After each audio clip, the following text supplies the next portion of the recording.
নমস্কাৰ প্ৰিয় বন্ধু বান্ধৱীসকল, কালিলৈ শাওণ মাহৰ চতুৰ্থ সোমবাৰ আৰু অষ্টমী তিথি। শিৱপুৰাণ অনুসৰি শাওণ মাহৰ অষ্টমী তিথিত যদি সোমবাৰ পৰে তেনে সেইদিনা মহাদেৱে ভক্তসকলৰ মনৰ কামনা পূৰণ কৰে। এই দিনটোত মহাদেৱক যি ইচ্ছা কৰি পূজা বা প্ৰাৰ্থনা কৰা হয় বা উপবাস কৰা হয় তেতিয়াহ'লে সেই আশা পূৰ্ণ হয় আৰু এইদিনা কিছুমান উপায় কৰিব পাৰিলে চমৎকাৰী ফল পোৱা হয়। কালিলৈ অষ্টমীৰ সোমবাৰ সন্ধিয়া এটা উপায় কৰি শিৱ মন্দিৰত এই বস্তু আপুনি থৈ আহক। আপোনাৰ জীৱনত চমৎকাৰ আহি মহাদেৱৰ কৃপাত ৰাতিটোৰ ভিতৰতে আশা পূৰণ হ'ব। শাস্ত্ৰ অনুসৰি অষ্টমী তিথিত শিৱ পূজাৰ ফল লগালগ পোৱা হয়। আপুনি যদি মনত কিবা আশা পুহি আছে কালিলৈ নিশ্চয় এই কাম কৰক, আপোনাৰ মনৰ আশা পূৰণ হোৱাটো নিশ্চিত হ'ব। আজিৰ ভিডিঅ'ত আমি আপোনাক জনাম শাওণ মাহৰ অষ্টমী সোমবাৰে মহাদেৱক কি নিয়মত পূজা কৰিব লাগে আৰু কি কি উপায় কৰি মহাদেৱক কি বস্তু অৰ্পণ কৰিলে মনৰ আশা পূৰণ হয়। লগতে পূজা বা ব্ৰত উপবাস নকৰাকৈ সন্ধিয়া কি বস্তু মহাদেৱৰ নামত মন্দিৰত থৈ আহিব পাৰিলে, অৰ্থাৎ শিৱ মন্দিৰত থৈ আহিব পাৰিলে ভাগ্যৰ দুৱাৰ মুকলি হয় আৰু চমৎকাৰী ধন সম্পত্তিৰ অধিকাৰী হ'ব পাৰে ৰাতিটোৰ ভিতৰতে। সেয়েহে আজিৰ ভিডিঅ'টো যদি আপুনি সম্পূৰ্ণকৈ চায় তেনে কথাসমূহ জানি অষ্টমীৰ সোমবাৰে সেই উপায়সমূহ কৰি আপুনি নিশ্চয় সুফল পাবলৈ সক্ষম হ'ব আৰু ৰাতিটোৰ ভিতৰতে আপুনি চমৎকাৰী ফল পাবলৈ সক্ষম হ'ব। প্ৰিয় বন্ধু বান্ধৱীসকল, তেনে জানো আহক শাওণ মাহৰ অষ্টমী তিথিত সোমবাৰ পৰিলে মহাদেৱৰ নামত কি কি উপায় কৰিব পাৰিলে মনৰ আশা পূৰণ হয়। লগতে এই দিনটোত আপুনি ৰাতি মনে মনে মন্দিৰত কি বস্তু থৈ আহিব পাৰিলে আপুনি ৰাতিটোৰ ভিতৰতে চমৎকাৰী ফল পাবলৈ সক্ষম হ'ব। উপায়কেইটাৰ কথা কোৱাৰ আগতেই আপোনাক এটি সৰু অনুৰোধ জনাওঁ, ভিডিঅ'টো যদি ভাল পায় তেনে এটা লাইক কৰাৰ লগতে কমেণ্ট বক্সত ওম নমঃ শিৱায় বুলি লিখিবলৈ কেতিয়াও নাপাহৰিব। আৰু যদি আমাৰ চেনেললৈ প্ৰথম আহিছে তেনে চেনেলটো ছাবস্ক্ৰাইব কৰাৰ লগতে অন্য 10জনে উপকৃত হোৱাকৈ ভিডিঅ'টো শ্বেয়াৰ কৰিবলৈ অনুৰোধ জনালোঁ। অষ্টমী তিথিৰ সোমবাৰৰ মহত্ব অধিক। এই দিনটোত যি যেনেকৈ মনত কামনা কৰি বা মনত ভাবি মহাদেৱক পূজা প্ৰাৰ্থনা কৰে সেই আশা পূৰণ হয়। শাস্ত্ৰমতে শাওণ মাহৰ অষ্টমী তিথিত সোমবাৰ যদি পৰে মহাদেৱৰ চৰণত কিছুমান উপায় কৰি বা পূজা পাতল ব্ৰত উপবাস কৰা হয় তেনে সেই ব্যক্তিৰ জীৱনত যি আশা কৰি পূজা পাতল কৰে সেই কামনা খুব কম দিনৰ ভিতৰতে পূৰণ হয়। আজিৰ ভিডিঅ'ত কোৱা উপায়কেইটা যদি আপুনি এটা উপায়ো কালিলৈ অৰ্থাৎ অষ্টমী তিথিৰ সোমবাৰে কৰিব পাৰে তেনে আপুনি চমৎকাৰী ফল পাবই পাব, আপোনাৰ মনৰ আশা পূৰণ হ'বই হ'ব। শিৱপুৰাণ মতে অষ্টমীৰ সোমবাৰে মাতা পাৰ্বতী আৰু মহাদেৱে ভক্তৰ মনৰ কামনা পূৰণ কৰাৰ প্ৰতি অধিক আগ্ৰহী হয়। যি লোকে অষ্টমীৰ তিথিত মহাদেৱক সন্তুষ্ট কৰিব পাৰে তেওঁ জনম জনমৰ সাধনাৰ ফল প্ৰাপ্তি হয় আৰু 7 জনমৰ পাপ খণ্ডন হৈ ভাগ্যৰ দুৱাৰ মুকলি হয়, যাৰ ফলত ব্যক্তিয়ে যি কামনা কৰে মহাদেৱ আৰু মাতা পাৰ্বতীৰ কৃপাত সেই কামনা পূৰণ কৰিব পাৰে। আপোনাৰ মনত যদি জীৱনত কিবা পোৱাৰ আশা আছে তেনে আজিৰ ভিডিঅ'ত কোৱা উপায়সমূহৰ যিকোনো এটা উপায় অষ্টমী তিথিৰ সোমবাৰে কৰক, আপুনি ইচ্ছা অনুসৰি আশা পূৰাবলৈ সক্ষম হ'ব। তেনে পলম নকৰি আজিৰ ভিডিঅ'ত কোৱা উপায়সমূহৰ বিষয়ে জানো আহক। 1 নম্বৰতে এই উপায়টো অতি চমৎকাৰী উপায়। এই উপায়ৰ দ্বাৰা যিকোনো ইচ্ছাই পূৰণ কৰিব পৰা হয়। ইয়াক 31:31 বুলিও কোৱা হয়। যিসকলে এই উপায়ৰ কথা জানে তেওঁলোকে অষ্টমীৰ সোমবাৰে এই উপায় কৰি নিজৰ ইচ্ছা পূৰণ কৰিবলৈ সক্ষম হৈছে। আপোনাৰ মনত যদি কিবা পোৱাৰ আশা আছে তেনে এইটো উপায় নিশ্চয় কৰক। আপোনাৰ যেনেকুৱাই ইচ্ছা বা যেনেকুৱাই আশা নহওক কিয় অষ্টমীৰ সোমবাৰে এই উপায় কৰক, আপোনাৰ খুব কম দিনৰ ভিতৰত ইচ্ছা পূৰণ হ'বই হ'ব। যদি আপুনি জীৱনত চাকৰি বাকৰিৰ কাৰণে চেষ্টা কৰি আছে বা ডাঙৰ সপোন পুহি ৰাখিছে মনতে, নিশ্চয় এই উপায় আপুনি কালিলৈ কৰক, তেতিয়া আপোনাৰ মনৰ ইচ্ছা পূৰণ হ'ব।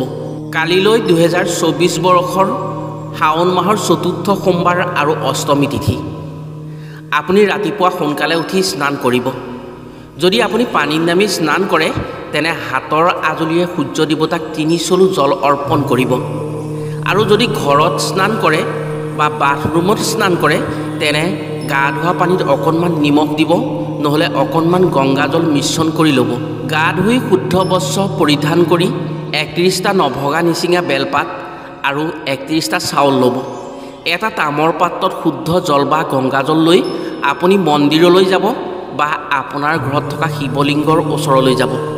শিৱলিংগত আপুনি এটা এটাকৈ 31টা চাউল দিব। এটা কথাৰ প্ৰতি ধ্যান দিব যাতে আপুনি চাউলখিনি দি যাওঁতে হিচাপ কৰাত ভুল নকৰে আৰু ভঙা চিঙা চাউল নিদিয়ে।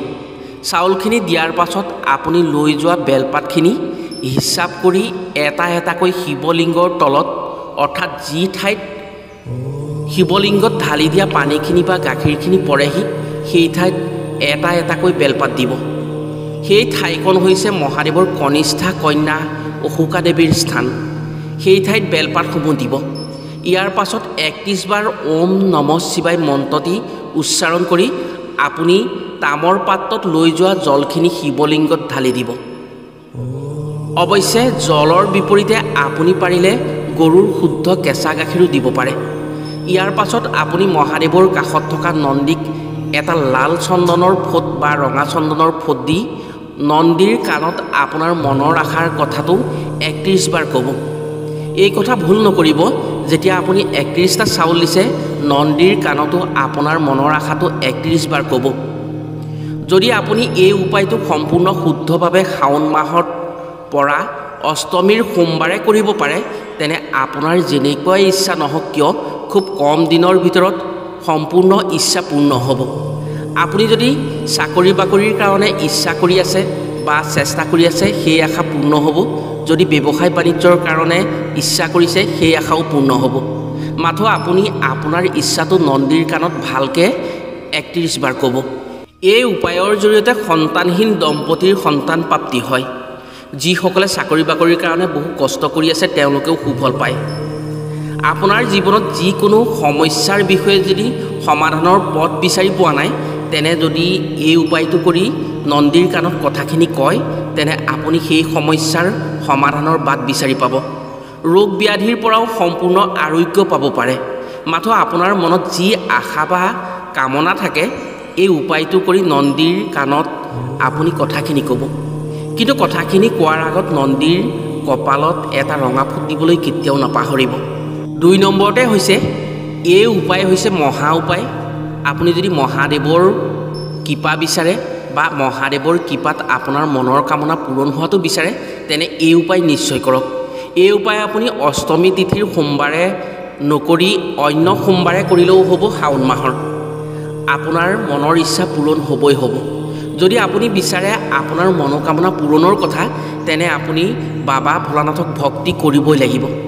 বাবা ভোলানাথে যাক কৃপা কৰে বা যাৰ ওপৰত আশীৰ্বাদ দিয়ে, তেওঁ মনৰ কামনা এদিন নহয় এদিন পূৰণ হয়েই। এই উপায়টো যদি আপুনি একেৰাহে 3টা সোমবাৰে কৰিব পাৰে, আপোনাৰ যিকোনো মনোকামনাই পূৰ্ণ হ'ব।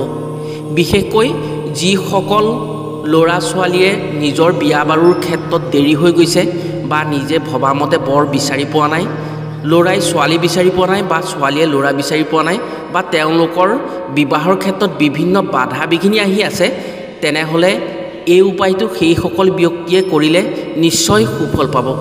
আৰু যিসকল স্বামী স্ত্ৰীৰ মাজত কাজিয়া পেচাল হৈ থাকে, মনৰ অমিল হৈ মনোকষ্ট পাই থাকিবলগীয়া হয় প্ৰতিদিনে, স্বামীয়ে স্ত্ৰীক বা স্ত্ৰীয়ে স্বামীক অবিশ্বাস কৰে, তেনে যিকোনো এজনে এই উপায় কৰক, আপোনালোকে সুফল পাবই পাব। স্বামী বা স্ত্ৰী বশ হৈ নিজৰ ভুল স্বীকাৰ কৰিবলৈ বাধ্য হ'ব। এটা কথা আপোনাক জনাই থওঁ, যিসকল লোকে এই উপায়টো কৰাৰ কথা ভাবে, তেনে সেইসকল লোকে এই উপায়টো কৰিবৰ দিনা ভুলতো তামসিক আহাৰ গ্ৰহণ নকৰিব, অৰ্থাৎ নিচাজাতীয় বস্তু সেৱন নকৰিব। যদি এই উপায়টো শাওণ মাহৰ সোমবাৰে কৰে, তেনে অধিক সুফল পাবলৈ সক্ষম হয়। সোমবাৰে ৰাতিপুৱা সোনকালে স্নান কৰিব। স্নান কৰি শুদ্ধ বস্ত্ৰ পৰিধান কৰি শিৱ মন্দিৰলৈ যাব। যদি ঘৰতে শিৱলিংগ বা শিৱ মূৰ্তি আছে, তেনে তাতেই কৰিলেও হ'ব।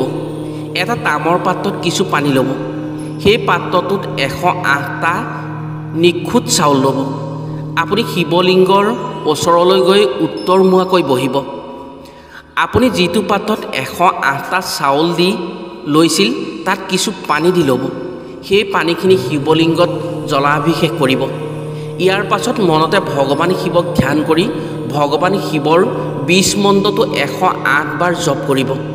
শাস্ত্ৰ অনুসৰি ভগৱান শিৱৰ 108 সংখ্যাটো অতি প্ৰিয় আৰু তেওঁক যদি 108 বাৰ শিৱৰ বীজ মন্ত্ৰটোৱে স্মৰণ কৰা হয় বা জপ কৰা হয় তেনেহ'লে তেওঁ সন্তুষ্ট হয় আৰু ভক্তৰ মনৰ কামনা পূৰ্ণ কৰে।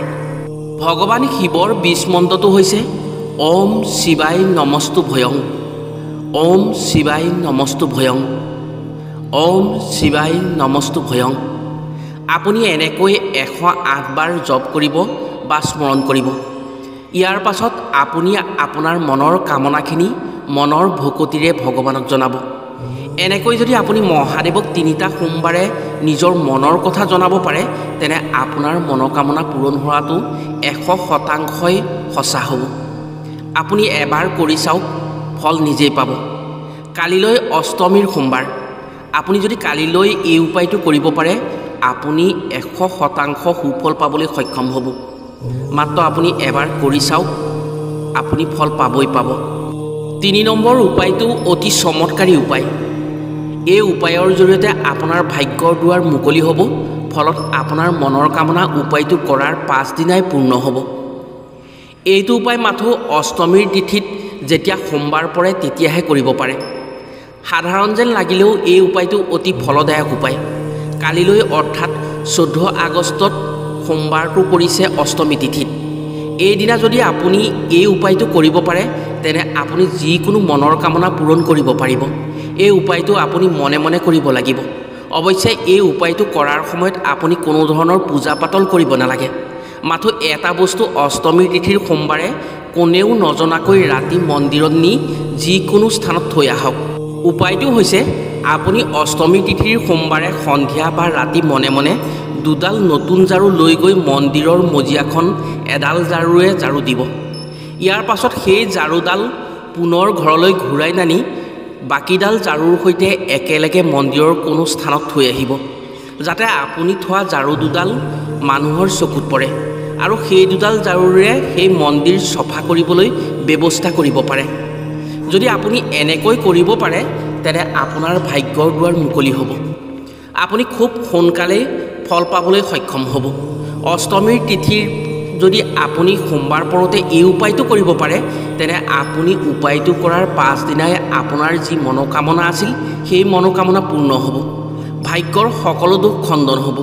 অৱশ্যে এই উপায় ব্ৰহ্ম মুহূৰ্তত কৰিব পাৰিলে অতি ভাল, অৰ্থাৎ সূৰ্য উদয়ৰ আগে আগে যদি আপুনি এই উপায় কৰিব পাৰে তেনে আপোনাৰ ফল লগালগ পাব। প্ৰিয় বন্ধু বান্ধৱীসকল, এই 3টা উপায় যদি আপুনি শুদ্ধভাৱে কৰিব পাৰে তেনে 100% আপুনি যি ভাবি কৰে সেই আশা পূৰণ কৰিব পাৰিব। এই আধ্যাত্মিক উপায়সমূহ বহুতে বিশ্বাস কৰিবলৈ টান পায়। অৱশ্যে আধ্যাত্মিক উপায় কেতিয়াও নিষ্ফল নহয়। শাওণ মাহৰ 4ৰ্থ সোমবাৰে নিশ্চয় এই উপায় কৰক আৰু শাওণ মাহৰ 4ৰ্থ সোমবাৰটো অষ্টমী তিথিত পৰিছে। আপুনি যদি যিকোনো উপায় কৰে তাৰ ফল লগালগ পাবলৈ সক্ষম হ'ব। আজিলৈ ভিডিঅ'টো ইমানতে সামৰিছোঁ। পুনৰ অন্য এটি ভিডিঅ'ৰ জৰিয়তে লগ পোৱাৰ প্ৰতিশ্ৰুতিৰে আজিলৈ আহোঁ। সকলো ভালে থাকক, সুস্থ থাকক। ধন্যবাদ।